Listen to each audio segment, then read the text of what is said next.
একদিন গোপালের বউ তার ছেলে মেয়েদের নিয়ে বাপের বাড়ি বেড়াতে গেলে গোপাল একাই মশারি খাটিয়ে রাতে তক্তপোষে শুয়েছিল।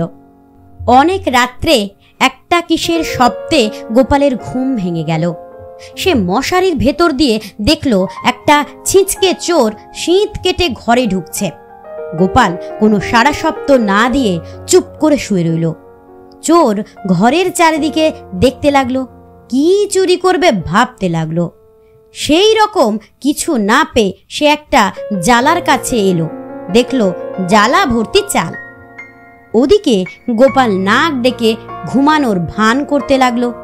চোরটির গায়ে একটি চাদর ছিল, সে চাদরটি ঘরের মেঝের মধ্যে পাতলো, তার মধ্যে চাল বেঁধে নিয়ে যাবে বলে। এদিকে গোপাল চুপি চুপি চাদরখানা টেনে মশারির মধ্যে ঢুকিয়ে নিল।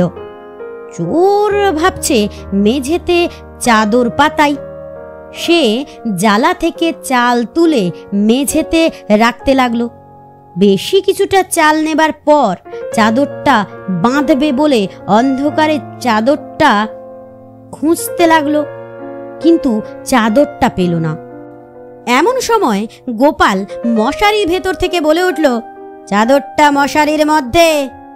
কথা শুনেই চোর পালাতে গেলে অমনি গোপাল খপ করে তার হাতটা ধরে ফেলে বলল, আগে চালগুলো জ্বালায় রাখো, শীত বোঝাও, তবেই চাদর ফেরত পাবে। চোরের আর কিছু করার ছিল না, কারণ চাদরটা খুব দামি ছিল।